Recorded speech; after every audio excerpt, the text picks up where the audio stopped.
Hello everyone, welcome back to my channel Siya's blog. তো সবাই কেমন আছো? আশা করি সবাই ভালো আছো, আর আমি তো খুব ভালো আছি। তো আজকে হচ্ছে পৌষ সংক্রান্তির আগের দিন, মঙ্গলবার তো পৌষ সংক্রান্তি পড়েছে, তার আগের দিন হচ্ছে আমাদের ঘট বসানোর নিয়ম আছে। তো এই ঘরটা 1 মাস থাকবে। 1 মাস এই ঘটে কোনো হাত দেওয়া যাবে না, আমাদের শ্বশুরবাড়ির এটা নিয়ম। আর এই ঘরটা পৌষ সংক্রান্তির আগের দিনকে এই ঘরে বসানো হয়। আর পৌষ সংক্রান্তির দিনকে পুজো হয় আর কি। আর আমার শ্বশুরবাড়িতে তো একদিনই পুজো হয়, কিন্তু আমার বাপের বাড়িতে 3 দিন ধরে ঠাকুরের ভোগ দেওয়া হয়, পুজো হয়।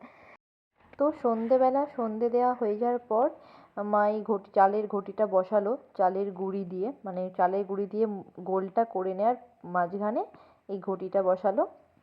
এটা এখন 1 মাস থাকবে। প্রতি বছর আমাদের বাউন ঠাকুর আস্তে আস্তে 12টা 1টা বেজে যায়, জানো তো।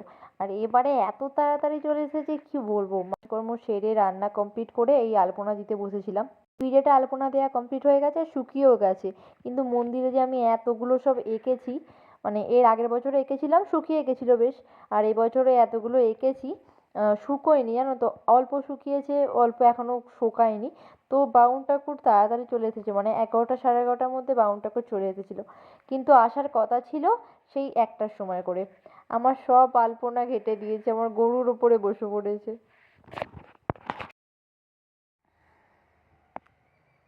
আর কি দেখছি?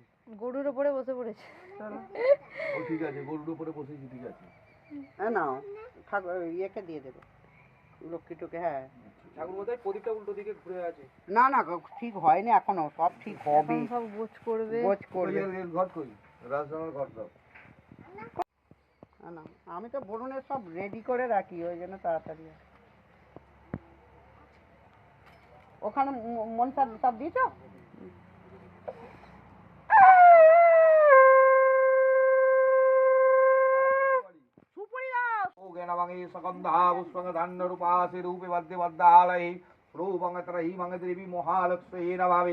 আজ মুনি গঙ্গ দহু নম গঙ্গো দহু নম ধূপ গণম দীপায় নমঃ রোমকরণীয়া মননৈবেদ্যয়াগে নাগবাহিনী জগৎমাতা গৌরে মনোরহিতগণমূ নমামি ভোগেন নমঃ স্ববাহনং স্বপরিবারায় প্রেতায় নমঃ মহালক্ষ্মী নমঃ ভোগেন নমঃ সকন্ধা পুষ্পং বিচুকায় নমঃ ते गंधा पुष्पं विचुकाय नमः धूप गणपति कारणं विद्यं विचुकाय नमः ते गंधा पुष्पं गुणं शंखाय नमः ते गंधा पुष्पं सुरागणे नमः ते गंधा पुष्पं भद्राय नमः ओगे नमः श्रूमकरणीया मननैवेद्ययागे महालक्ष्मी नमस्ते।